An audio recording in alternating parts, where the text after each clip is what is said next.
¿Qué tal amigos? ¿Cómo están? Muy buenas tardes.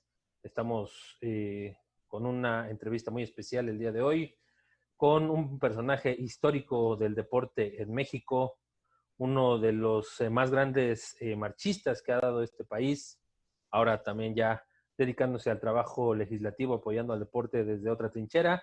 Pero para mí es un gusto saludar y agradecer infinitamente que haya aceptado esta invitación a Bernardo Segura. Bernardo, muchísimas gracias, muy buenas tardes, ¿cómo te encuentras? Iván, muchísimas gracias por la entrevista, por la oportunidad que me das de estar con tu gente, con tu público. Muy buenas tardes y pues vamos a responder todas las preguntas o dudas, cuestionamientos que nos tengas que hacer. Saludos. Perfecto, muchísimas gracias, mi querido Bernardo.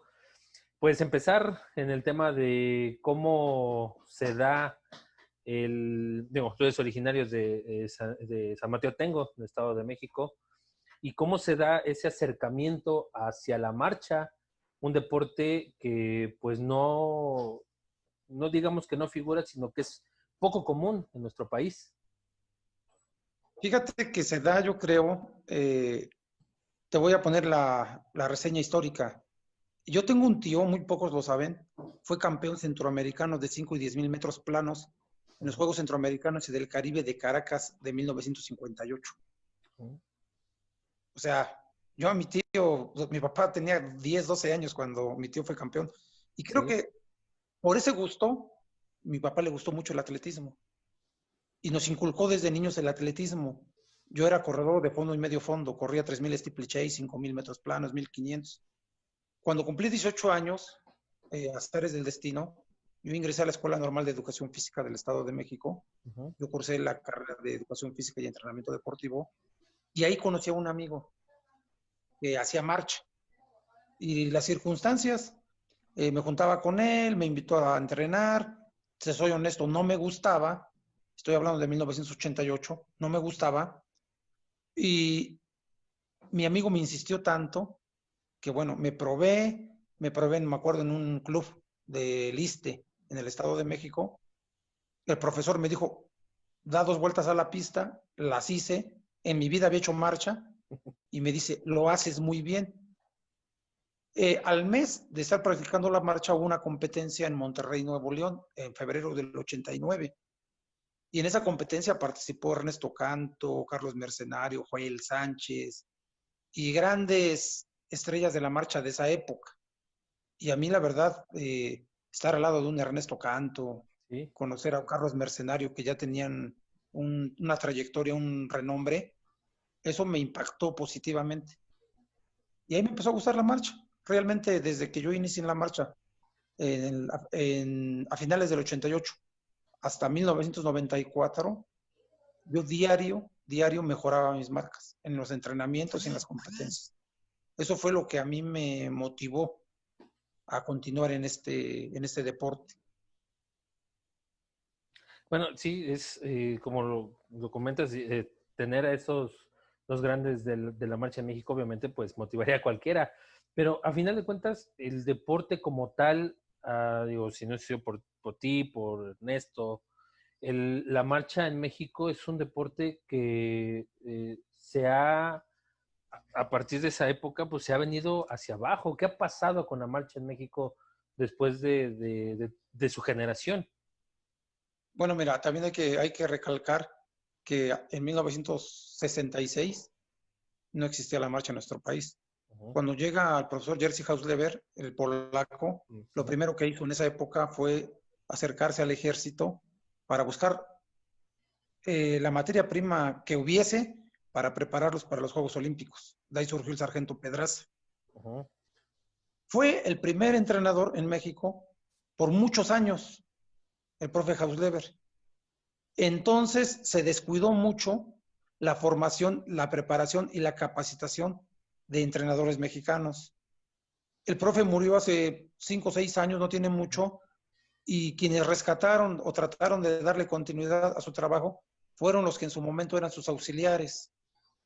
eh, Pedro Aroche, Adrián Navarro, gente como el profesor Juan Hernández, Miguel Ángel Sánchez, pero era 4 o 5 entrenadores después de Hausleber para todo el país era prácticamente nada.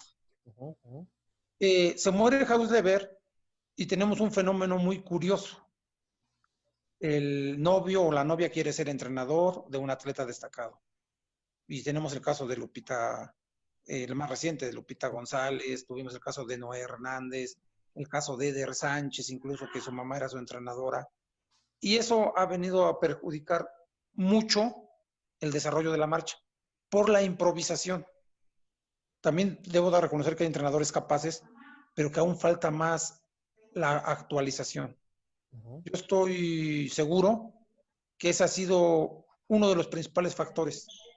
Obviamente también hay otros factores como la falta de fogueo, la falta de becas, la falta de infinidad de apoyos que requiere el deportista de alto rendimiento y sobre todo el marchista para su buena preparación.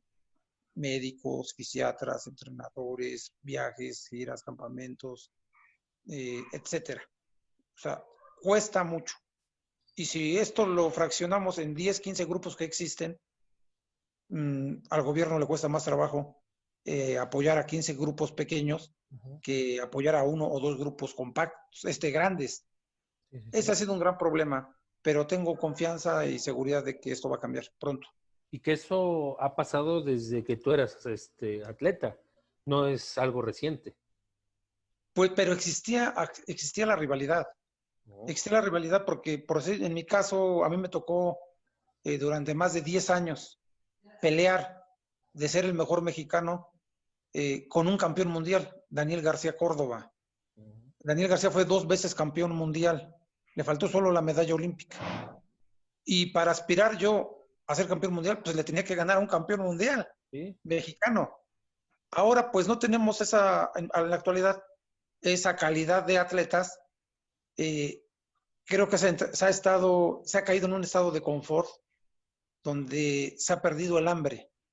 Ahora, yo recuerdo, antes llegábamos en quinto, sexto lugar y era un fracaso. Ujú. Ahora llegan en octavo lugar, décimo lugar y les regalan Volviendo incluso con hasta triunfo. casas. Sí, sí, sí. Sí, eso se está volviendo en conformismo. Y bueno, vamos a tener, todo eso ya lo conocemos, ya lo analizamos. Estoy pensando yo en lo personal, después de los Juegos Olímpicos de Tokio, contratar a uno o dos entrenadores extranjeros Ujú. que se encarguen, quien quiere entrenar con él. A nadie se le va a obligar.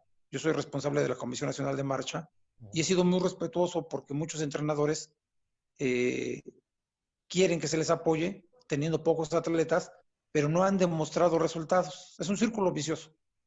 Y yo esperaba que después de los Juegos Olímpicos del 2020 contratara a entrenador extranjero.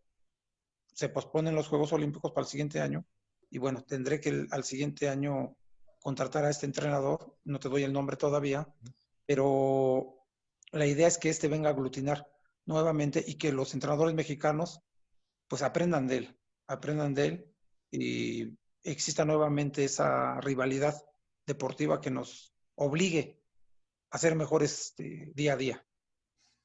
Y a final de cuentas, esa rivalidad pues va a lograr que haga y se sienta y vibre nuevamente el país como lo pasó contigo, lo pasó con Ernesto, lo pasó incluso con la misma Lupita González, cuando sus triunfos pues obviamente, y hasta pareciera, digo, algo muy curioso, pero hasta por momentos, ¿no? Sabemos, bueno, pasó recientemente, como lo dices, con Lupita, su medalla, fue una sensación y de repente se apagó y que es algo que se debería de evitar. Mira, hay un fenómeno muy importante, si tú lo analizas, eh, después de que un atleta del deporte que sea gana una medalla en Juegos Olímpicos, mucha gente quiere practicar ese deporte. Sí. Cuando ganaron las de tiro con arco, todos querían ser de tiro con arco. Cuando ganó Soraya su medalla en pesas, mucha Todo, gente todo. quería practicar pesas. Ujú, Lupita González gana su medalla olímpica y ahora vemos un fenómeno muy curioso. El año pasado organizamos 3 eventos nacionales de marcha ujú. y de 600 niños, 400 eran niñas. Ah, mira. Mujeres, 200 Sí. eran hombres. O sea, quieras o no, ese es un impacto positivo de cómo impacta, perdón, Ujú. la presencia de un deportista en la sociedad y en la juventud. Pero que Porque desgraciadamente, perdón, que te interrumpa, a veces las federaciones no agarran esa parte positiva del impacto que tú estás mencionando y lo dejan como un fenómeno X. Es que también hay que recalcar, ¿no? La responsabilidad y la función de cada una de las diferentes instituciones, ¿no? La Federación Mexicana o la Federación de Asociaciones de Atletismo tienen ciertas funciones. La CONADE tiene otras funciones. La Comisión de Marcha va a tener otras funciones. El Comité Olímpico tiene otras funciones. Lo importante sería coordinar y saber qué es lo que nos corresponde a cada uno. Y a veces no duplicar responsabilidades y después repartir culpas. Aquí lo importante es que si la federación, su trabajo es formativo, es de organización, si el Comité Olímpico, su responsabilidad es normativa o es formativa o es operativa, no lo sabemos. Incluso la CONADE tiene ciertas responsabilidades también. Entonces nos tenemos que coordinar para que no repartamos culpas. Aquí no se trata de quién se va a colgar la medalla. Aquí lo importante es que se triunfe y que el deportista simplemente ser facilitadores para que ellos obtengan los resultados que ellos quieren. Y esos resultados no se los va a colgar nadie. Esos resultados son para México. Y esfuerzo del atleta.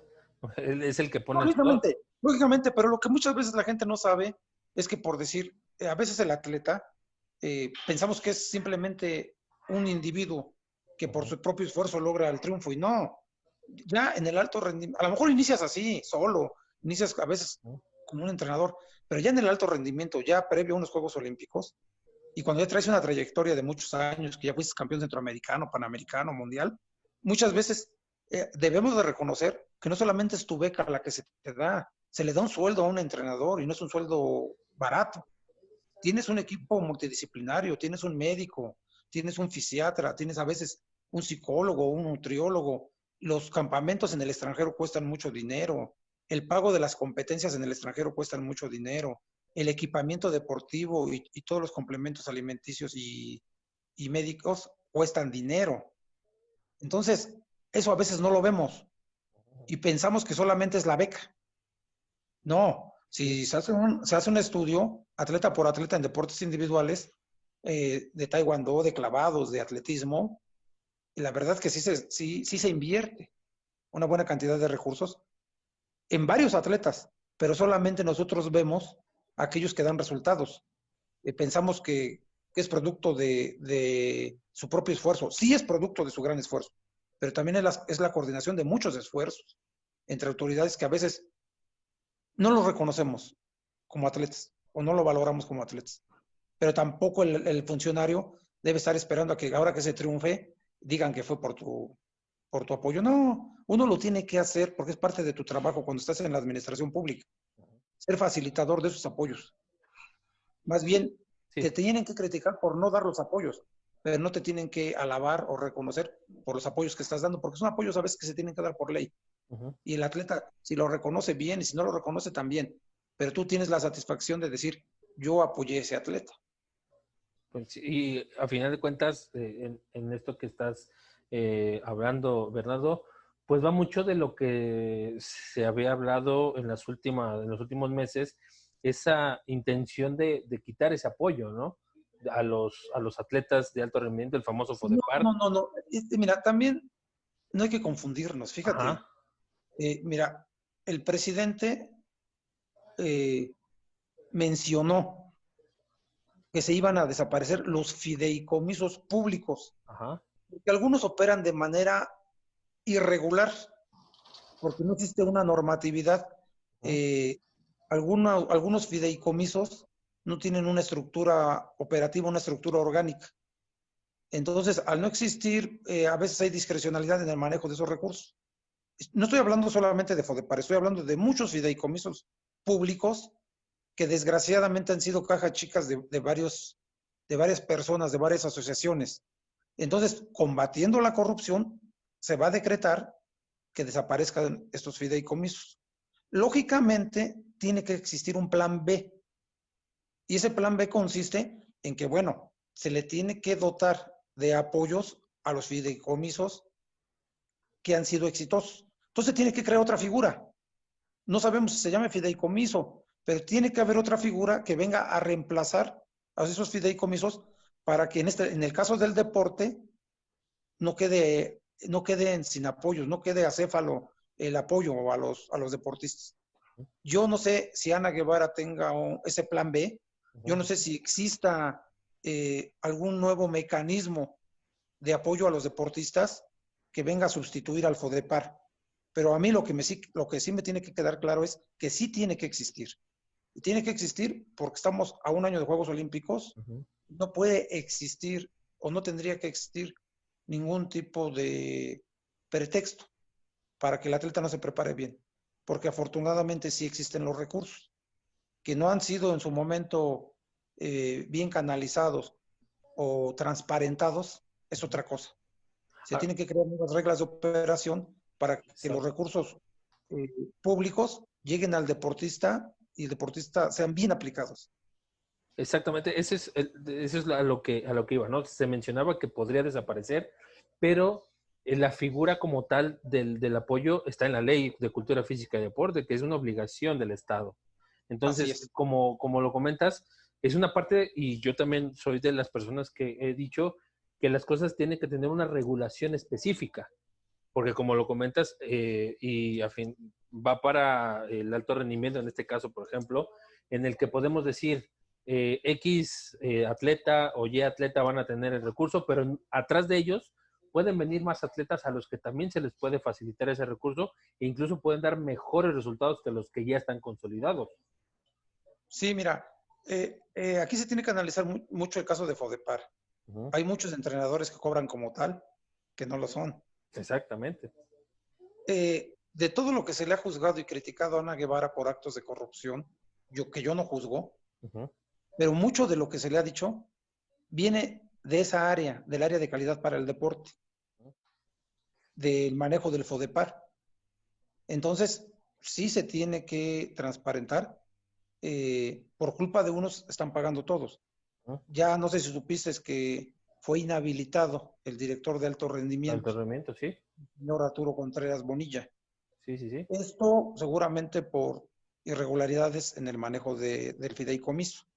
Entonces, ¿con qué argumentos sólidos podemos pedirle al presidente que no desaparezca FODEPAR cuando tenemos antecedentes no solo de esta administración, incluso de otras administraciones en el pasado que han manejado a discrecionalidad el FODEPAR, que hay personas que no son ni incluso deportistas ni entrenadores y que ganaban grandes sueldos?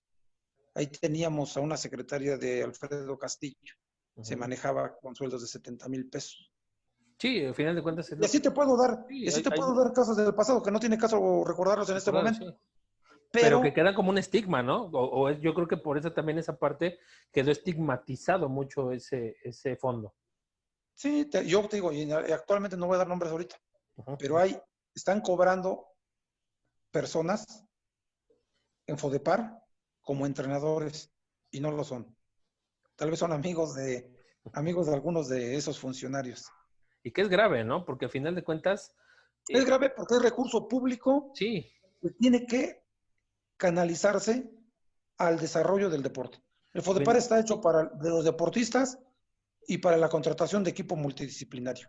Y que al final de cuentas, en un tema tan noble como el deporte, pues se dan o se señala más porque afortunado o desafortunadamente el deporte es de las noticias más consultadas en todos los medios. Pues por eso tiene un poco más de relevancia. Tiene mucha relevancia y se tiene que... El deporte es una actividad noble, es una actividad lúdica que todo el mundo quiere practicar y que quienes triunfan se vuelven en ejemplo. Y ese ejemplo se va en los jóvenes, en los niños, y se crea un círculo virtuoso de que la gente quiere practicar deporte. Y practicar deporte no es ganar medallas olímpicas, es tener una sociedad más sana. Ahora con los problemas que estamos viviendo del COVID-19, vemos que gran parte de la gente que desafortunadamente ha fallecido ha tenido problemas de salud que se convierten en problemas de salud pública como la obesidad, como la hipertensión, como problemas de diabetes. Y todos estos problemas de salud pública se pueden combatir a través de la activación y la práctica del deporte, de la activación física y la práctica del deporte. Ahora, desde ese punto que ya estás tocando de la masividad y de las buenas prácticas en tanto de salud como deporte, ¿qué podemos hacer desde tu trinchera, por ejemplo, como legislador? Porque se supone que debe haber, o hay programas que se deben de aplicar y que a final de cuentas, también como lo dices, pues nada más son de momento y se quedan ahí como una intención buena que no llega a funcionar, y te puedo poner un caso en el pasado como el de la famosa activación de Ponte al 100. Fue una buena iniciativa, pero no tuvo trascendencia. Mira, mira, bueno, te comento, yo soy diputado local en el Estado de Uh-huh. México. Se entiende que tenemos que reformar la ley de cultura física y deporte a nivel federal. Uh-huh. Eh, este tema es federal, el tema de la activación física en la CONADE. Y Uh-huh. sí queda el antecedente de que el Ponte al 100 fue un negocio de particulares. El programa, había mucha simulación. Me consta, por lo menos en mi entidad, Uh-huh. casos donde en una oficina llenaban los cuestionarios, llenaban e inventaban cifras y datos Uh-huh. para cumplir con un Una cierto meta que número tenían. de personas que se estaban activando. Uh-huh. Y ese programa se le compró a un particular que costó muchísimo dinero. Uh-huh. Entonces eso tampoco tendría que ser. Por eso se entiende que la CONADE es el rector del deporte y que ahí deberían de estar los especialistas del deporte del país. Y no tendría o no tendríamos por qué comprar programas y proyectos cuando la misma CONADE los tendría que realizar. Y te repito, había mucha simulación en los estados. Uh-huh. Se tiene que buscar otro mecanismo de coordinación interinstitucional con las diferentes dependencias del gobierno, crear programas transversales.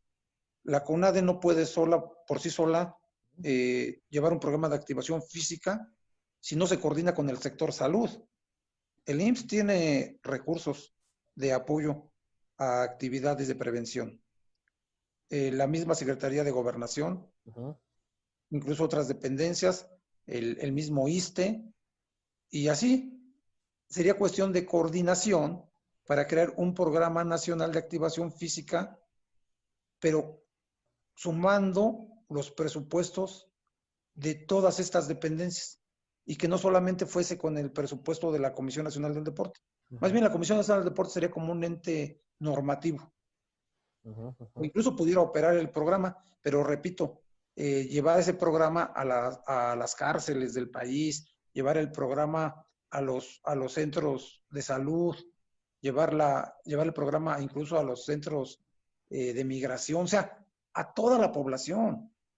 Te repito, la PGR tiene un área de deportes, la Policía Federal tiene un área de deportes, el IMSS tiene su propia área de deportes. Coordinar a todas esas áreas que no caminen por su propia cuenta, sino Uh-huh. que la CONADE sea quien les dicte el camino y creo que sería más efectivo llegarle a más población.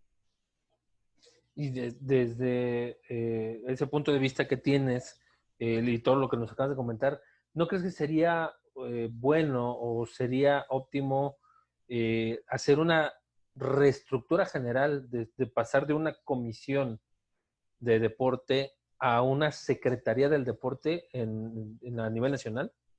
Mira, de hecho eso yo lo planteé recientemente. Mi idea es, sé que una secretaría es complicado porque se estaría creando nueva burocracia. Uh-huh. Entonces aquí hay dos opciones.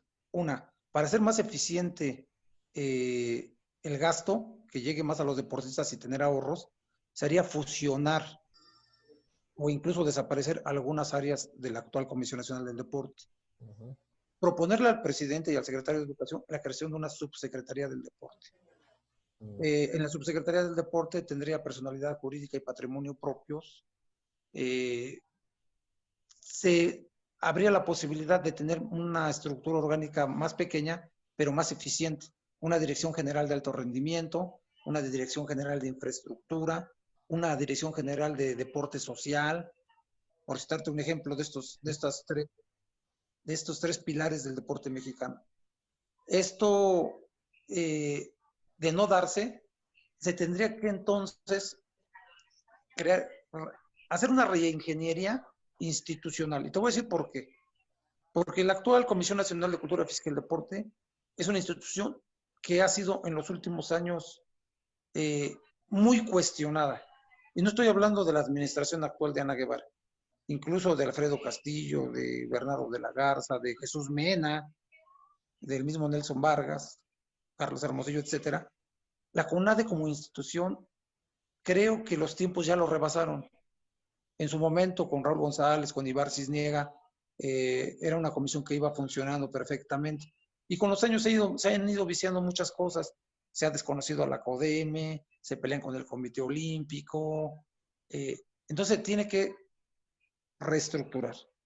Todo esto, lógicamente, con los cambios legales correspondientes a la ley.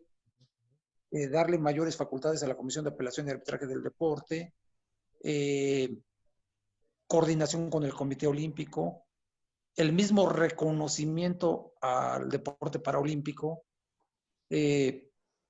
infraestructura del deporte, ya no lo tiene que manejar directamente la CONADE, sino para eso existe una Secretaría de Obras, de Comunicaciones y Transportes, incluso a través de ellos se pudieran crear, que mi idea es crear, en caso de llegar un día a la CONADE, porque así teníamos el proyecto en el año 2018, yo coordiné el tema del deporte de la campaña del licenciado Andrés Manuel, y teníamos planeado crear en el país 2.500 módulos deportivos en zonas de alta y muy alta marginación. Esos módulos deportivos iban a tener una característica de cerca de 5.000 metros cuadrados, que es media hectárea, y en eso pudiéramos crear gimnasios al aire libre, un campo, una canchita de fútbol rápido, básquetbol, voleibol, pero ahí íbamos a tener un programa de promotores deportivos comunitarios. En cada comunidad siempre hay una gente que se caracteriza por organizar, ¿sí?, por ser un líder en el deporte. Se le capacita, se le dan los recursos materiales, y de esas comunidades lejanas se pueden canalizar a deportistas para el alto rendimiento, o por lo menos para la siguiente etapa, antes del alto rendimiento. Se puede llegar incluso a los estados, a que estos deportistas se preparen ya con entrenadores certificados y capacitados. El deporte social es el que todo el mundo va a practicar, porque vemos que en la infraestructura deportiva de nuestro país está la de alto rendimiento y la social. Y muchas veces se invierten millones de pesos en infraestructura que cuenta con todas las características para el alto rendimiento, pero luego la vemos llena de gente que va a hacer uso de ella, pero que no tienen, o sea, que no es un deportivo, que no es un deportivo para esas características de gente. Sí. Para eso hay otro tipo de deportivos. Entonces, vamos a tener que modificar muchas cosas. Eso yo ya estoy hablando como pensando que yo un día voy a estar en la CONADE. De no darse, bueno, quien esté, hacerle llegar las propuestas. Eso está en un documento, pero hacerle llegar las propuestas al próximo titular de la CONADE, de decirle, mira, se tiene que hacer esto y se puede hacer esto. Y que si Ana Guevara no lo quiso hacer, pues ya es asunto de ella, ¿no? Exactamente. Y que es una buena idea para hacer la reestructura y el replanteamiento de hacia dónde va nuestro deporte. Porque desde hace... creo que se corta. Ahí, ¿me escuchas? Perfecto.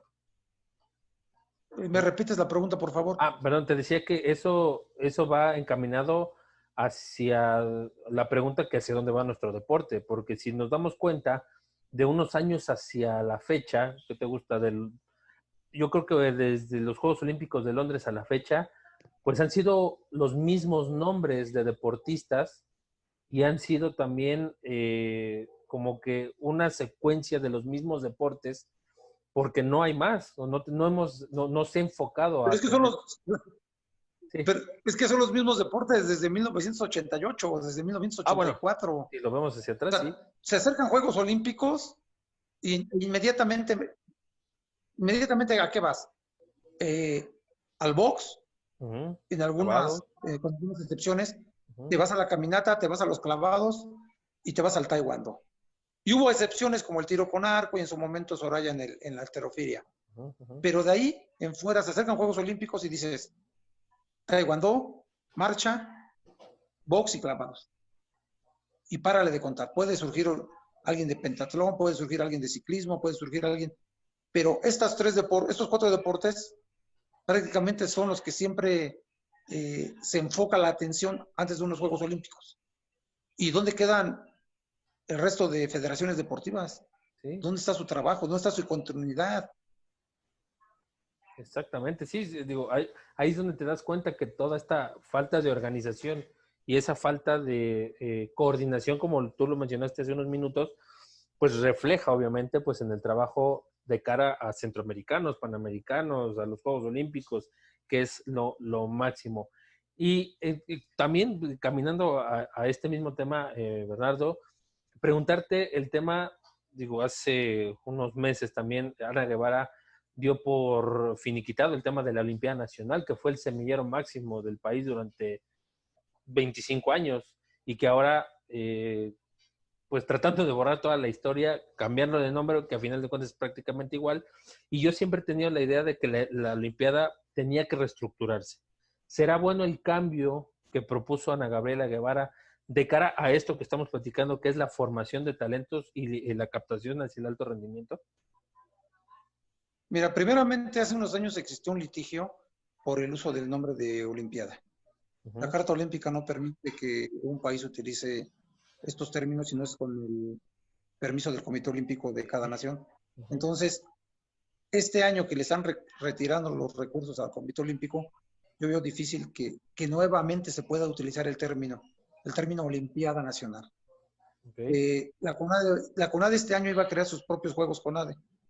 Desafortunadamente por la pandemia se tuvieron que cancelar y será probablemente hasta el siguiente año donde podamos nosotros saber qué tan efectivo puede ser o no la organización de este evento. Lo que sí me preocupa es que muchos jovencitos que vayan a estos eventos y rompan un récord nacional, no se les tome en cuenta, ya que para que este torneo que está organizando la CONADE se realice con los procedimientos legales correspondientes, tendría que tener el aval y el reconocimiento de todas y cada una de las federaciones deportivas nacionales. Porque se puede dar el caso que un atleta rompa un récord vamos a poner un ejemplo, en atletismo, rompan un récord, pero si no tiene el aval de la Federación Mexicana, entonces ese récord sería un récord de campeonato CONADE, pero no sería un récord mexicano de la especialidad. Entonces, el atleta a veces se dio el caso de una atleta de 800 metros el año pasado que compitió en un evento no avalado por la federación, que dio marca olímpica y que no se le reconoció. Hasta después tuvo que participar en un evento reconocido y avalado por la federación. Y esto se puede dar este caso. Entonces, vamos a ver cuál es el objetivo de este nuevo evento nacional de Juegos CONADE, cuál es el propósito, cuáles son sus metas, cuáles son sus alcances. Yo en lo personal estaba a gusto con Olimpiada Nacional. A mí se me hacía correcta. Se tendrían que hacer algunos ajustes. A lo mejor, no sé, de tipo económico incluso. O sea, abaratarla más. O sea, no hacer tanto gasto. Sí, ese es el tema. Pero yo creo que deportivamente ha dado resultados o venía dando resultados. Pero bueno, ya los especialistas de ANA sabrán el motivo, ¿no? Sí, sí, que obviamente, digo, y es que al final de cuentas cada administración trae su propia idea, pero yo también coincido contigo que sí, era una buena idea, digo, ahí vimos muchísima gente que pasó de la Olimpiada Nacional y que fue medallista en centroamericanos, en panamericanos, en olímpicos, y que, digo, a final de cuentas, como dices, yo también pensaba que podía haber una reestructura que afinara ciertos puntos que tenía la Olimpiada, pero bueno, ya como lo dices, veremos y darle el beneficio de la duda a estos Juegos Nacionales CONADE. Y otro tema, mi querido Bernardo, medio complicado, álgido, el tema de Lupita González y todo este embrollo, ¿no? Que se hizo, una mala orientación de los abogados provocó que la medallista mexicana pues sea sancionada 2 años y pues prácticamente ahí culminar su carrera pues por la puerta de atrás, ¿no? No, yo no lo veo así. Más bien pienso que independientemente de la sanción que ya se ratificó, Ujú, que se cumpliría hasta el año 2022, ujú, si Lupita quiere continuar eh, para los Juegos Olímpicos del 2024, yo creo que le beneficia porque se van a cambiar las pruebas. Ya no va a haber 50 y 20 kilómetros de marcha, ahora ujú. serán 30 kilómetros para hombres y mujeres y 10 kilómetros. Por la edad, Lupita puede ser una buena exponente para la prueba de 30 kilómetros, aunque la prueba de 30 kilómetros de mujeres todavía no sería oficial para Juegos Olímpicos. Se va a pelear en estos años que se incluye en el programa olímpico, la prueba de 30 kilómetros. Para campeonatos mundiales y copas del mundo de marcha, incluso Juegos Panamericanos, la prueba de 30 kilómetros será una prueba oficial. Aún no en Juegos Olímpicos. Pero repito, yo por la edad de Lupita, por su madurez, ella bien pudiera ser una muy buena exponente en esta prueba. Y en 10 kilómetros lo veo muy complicado por la edad, va a llegar con 35 años, eh, vas perdiendo lógicamente velocidad y le costaría mucho trabajo estar al 100 en una prueba de 10 kilómetros. Y sí es lamentable, es triste que Lupita se estén dando a conocer muchas cosas ahora, después de que se ratificó su sentencia de 4 años. Es muy lamentable porque empiezan a repartir culpas, que una mala estrategia, que me lo presentaron gentes de la CONADE, que el médico le dijo cuál debería de ser su argumentación. Lupita quiere contrademandar a sus abogados. Al final de cuentas, todo esto se pudo haber, no pudo haberse dado si Lupita creo que en su momento no hubiera tomado la decisión, desde mi punto de vista errónea, de haber cambiado de entrenador una semana antes de los Juegos Olímpicos. Trabajaba muy bien con el profesor Juan Hernández y ha sido mal asesorada. Lupita ha sido una persona que yo creo que es tan noble, que es tan buena persona, que han abusado de ella. Mucha gente. Cuando ya eres medista olímpico, mucha gente se cuelga. Y yo creo que a Lupita le está pasando eso. Y por su misma inexperiencia, le ha hecho caso a mucha gente inexperta. Y esa gente, eh, yo creo que ahora Lupita se estará lamentando haberle hecho caso a ellos. Y se están pagando consecuencias. Pero yo soy de los que creo que Lupita es una persona limpia y una persona honesta. Que sí, digo, no dudamos de ese tema. Creo que son temas extra deportivos los que provocaron toda esta situación. Y bueno, ya dos temas para ir cerrando, mi querido Bernardo. Uno, eh, el tema de los Juegos Olímpicos, ¿no? Desgraciadamente, Tokio se ha cancelado. El tema también que surgió en los últimos meses, o mejor dicho, durante la pandemia, fue la salida de León, Guanajuato, de la candidatura de los Juegos Centroamericanos. Y bueno, ahora ya con todo este tema también Panamá queda fuera y se abre una brecha ahí de quién será el candidato. ¿Qué repercusiones podría tener el deporte mexicano? Uno, si los juegos, a final de cuentas todavía no están 100% ratificados, los de Tokio. Y dos, la cancelación de los juegos en México, unos juegos que podrían ser históricos para el país, como el caso de los centroamericanos.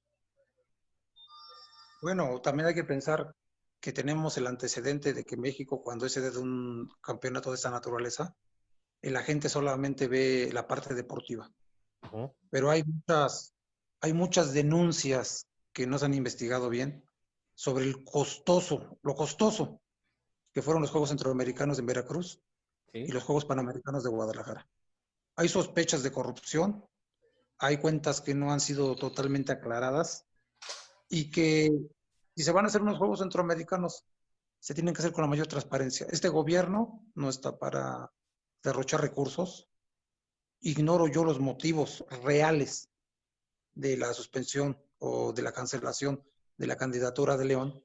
Lo que sí puedo decir que, bueno, Panamá, yo creo que cualquier país hubiera hecho lo mismo si no hay condiciones de sanidad y de seguridad sanitaria para los deportistas. Entonces, Panamá yo creo que tomó una decisión fuerte, dura, yo creo que hasta incluso triste, pero yo creo que cualquier país hubiera hecho lo mismo, no poner en riesgo la salud de los deportistas. Los tiempos se van acercando, entonces se tenía que determinar si se realizaban o no. No sabemos si haya un país emergente que quiera tomar la estafeta de Panamá, pero igual se va a enfrentar a lo mismo. Ahora, el cancelar unos Juegos Centroamericanos, que es el inicio de un ciclo olímpico, tampoco significa que el proceso de los deportistas se va a ver afectado. Yo en este caso propondría una mayor cantidad de eventos de nuestros seleccionados nacionales al extranjero. Participar en copas mundiales, participar en campeonatos mundiales, en challenge, participar en seriales internacionales, darles un fogueo internacional. Porque hay deportes que incluso los centroamericanos no representarían mucho nivel, pero hay deportes que centroamericanos es una plataforma, un trampolín para unos Juegos Panamericanos o para ponerse en el ranking regional. Pero hay deportes, te repito, que incluso no representa si van o no van unos centroamericanos, no representaría mucho. Incluso políticamente sí, pero deportivamente lo hemos visto. A veces un campeonato mundial, quedar en un quinto o sexto lugar mundial, a veces para unos deportes es mejor que ser medallista de oro centroamericano, porque a veces hay deportes que el nivel es muy bajo. Sí, sí, sí. Y en el tema de los Juegos Olímpicos, como te comentaba, todavía, bueno, está una fecha tentativa para el 23 de julio del próximo año, pero las condiciones parece que no, y bueno, la misma gente en No son Tokio, seguras. No hay, sí. mira, la pandemia en el continente americano está muy fuerte. Incluso el día de ayer, la World Athletic, la Federación Internacional de Atletismo, notificó e informó que a partir del 20 de septiembre ya se pueden comenzar a dar marcas mínimas para Juegos Olímpicos en las pruebas de ruta, en este caso hablando de maratón y marcha, cuando había propuesto que era hasta finales de noviembre. Se está retrasando 2 meses más, se está adelantando. Okay. Pero tengo entendido que varios países de Europa no permitirán en este momento la participación de atletas latinoamericanos y de Estados Unidos por el tema del COVID. Entonces, no es seguro unos Juegos Olímpicos sin la presencia de Estados Unidos. Tampoco sería muy halagador para el equipo, para el país anfitrión, organizar unos Juegos Olímpicos sin la presencia de público. Yo creo que ese es el espíritu del olimpismo.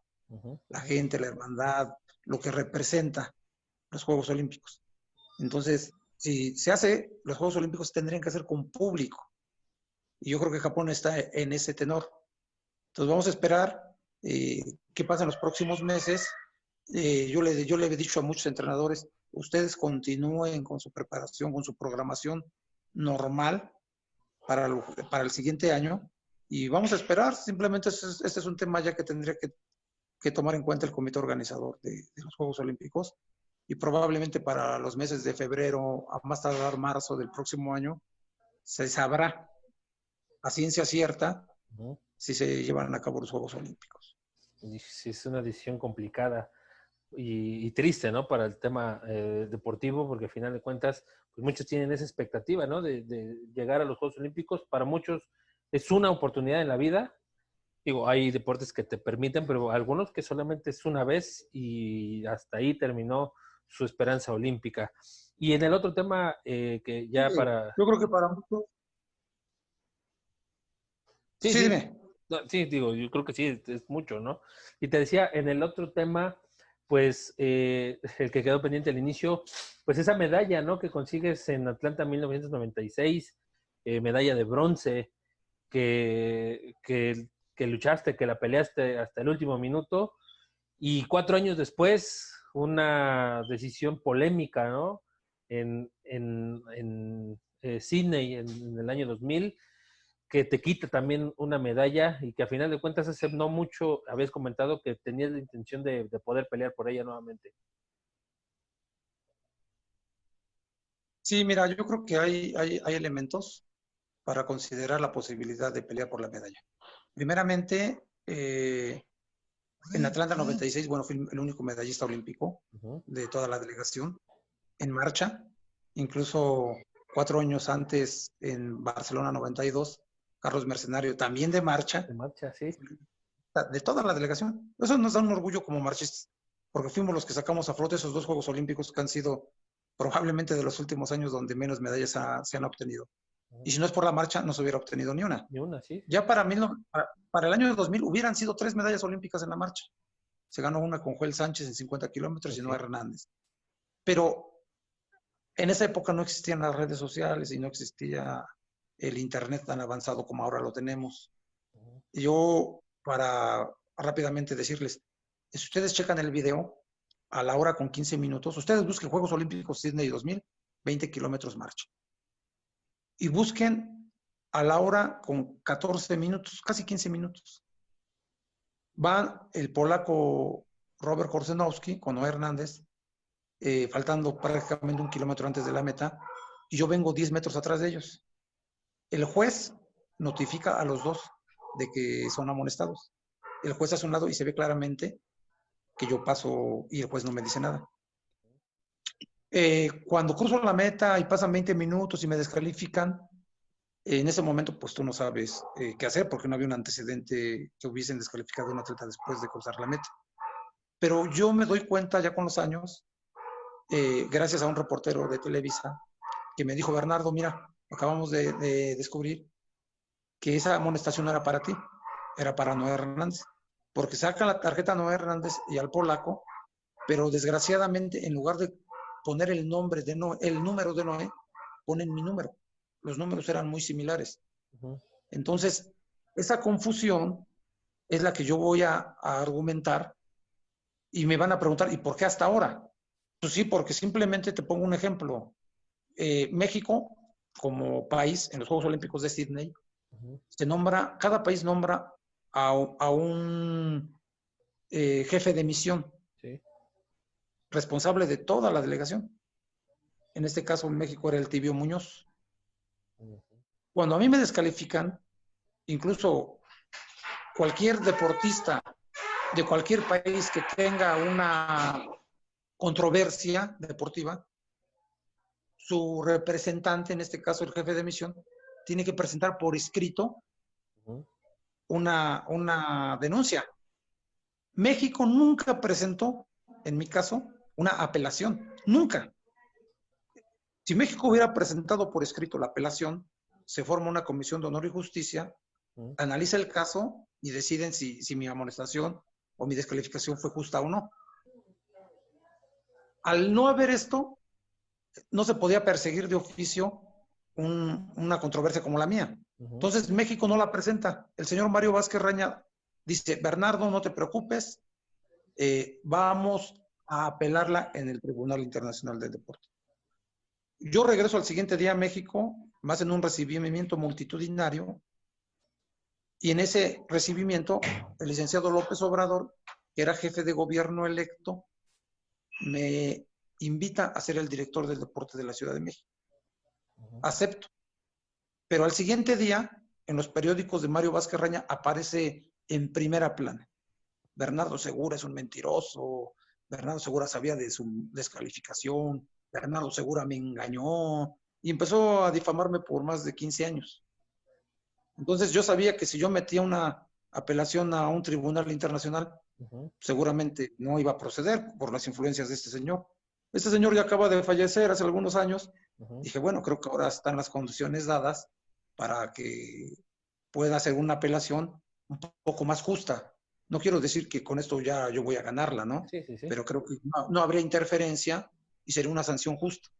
Primero decir que por cuestiones políticas México nunca presentó una apelación. Segundo, decir que el número del atleta amonestado era el otro, no el mío. ¿Y en qué me baso? Nosotros solicitamos, junto con mi entrenador allá en Sydney, que me dieran las copias de las tarjetas. Las que estabas en tu derecho. Sí, y las tarjetas dicen: Bernardo fue amonestado a la hora con 2 minutos, revisan el video y efectivamente soy amonestado. Bernardo Segura fue amonestado por segunda ocasión a la hora con 8 minutos, revisas el video y soy amonestado. Y dice la tercera tarjeta: Bernardo Segura fue amonestado a la hora con 15 minutos. y revisamos el video y a la hora con 15 minutos aparece que están amonestando al polaco y a Noé Hernández. Y yo paso como si nada. Entonces, esa va a ser mi argumentación de que hubo una confusión. ¿Y cuánto tiempo te puede llevar esto? Perdón.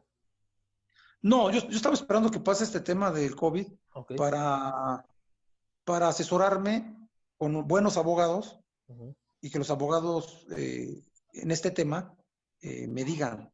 Y yo no sé cuál sea el proceso legal, no lo hemos iniciado. Obviamente tenemos que primero recabar pruebas y presentar la demanda en el Tribunal Internacional. Entonces, y ya después de eso, del TAS, sí, así es, en el TAS. Pero yo creo que esto lo hacemos este año. Lo hacemos este año y el tiempo que tenga que esperar, o sea, no, de todas maneras no pasa nada, no cambia nada. Yo me siento campeón olímpico. Nadie me quita esos 20 minutos de placer, de satisfacción, de gozo.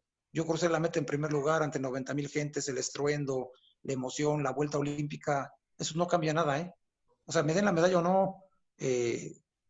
Yo quiero pensar que el polaco no sintió lo que yo sentí. O sea, él, aunque le dieron la medalla 20 minutos después, no la disfrutó como yo la disfruté esos 20 minutos. Sí, ya y me quedo con eso. Sí, y ya sería solamente la solemnidad de la medalla, que sería como la cereza en el pastel de todo lo que viviste en el Olímpico de Sydney. Pues sí, o sea, no cambia nada. O sea, no cambia nada la satisfacción ni la sensación. O sea, yo soy campeón olímpico y eso nadie me lo quita. No tengo la medalla para mostrártela, pero tengo el video para enseñártela. Y ahí se ve claramente que yo no. Y te repito, teniéndola físicamente, tampoco cambia en absolutamente nada. En absolutamente nada. Mi forma de ser, en mi forma de pensar. Yo me siento campeón olímpico, yo me siento un deportista íntegro, con todos los triunfos que se pudieron haber tenido. Ya si hubo una confusión y me descalificaron, bueno, ya no es un tema mío. Hubiera sido más vergonzoso que me quitaran la medalla por doping, hubiera sido más vergonzoso quedar en un 10º lugar, en un lugar número 20, o sea, eso creo que se me hace más penoso que me hayan quitado la medalla 20 minutos después por una situación que ya no está en mi alcance. Si yo me preparé bien, llegué bien y cumplí. Que la autoridad mexicana no hizo su parte en defenderla, bueno, ya es problema también de ellos. Y que no queda en tu conciencia, me quiero, Bernardo. Pues agradecerte. ¿Algo más que quieras expresarle a la gente de Cuernavaca, a la gente de Morelos? No, pues mandarles un saludo. Yo he tenido la oportunidad de estar entrenando por allá, en mi época de atletas. De atleta entrenaba mucho en Yautepec. Íbamos a hacer entrenamientos de calor. Los viernes todavía yo tengo un grupo de atletas y a veces los viernes nos vamos a entrenar ahí al Estadio Centenario de Cuernavaca. Ah, mira, pues cuando andes por acá, échanos un grito para saludarnos. Claro que sí. Te agradezco muchísimo, Bernardo Segura, medallista olímpico mexicano, que la sigas, que la cuarentena te sea también leve como a todos y expresarte mi reconocimiento y estar en contacto contigo para todos los temas que en deporte se puedan expresar. Iván, pues te agradezco nuevamente la atención por la entrevista y muchísimas gracias. Saludos, Bernardo Segura. Saludos.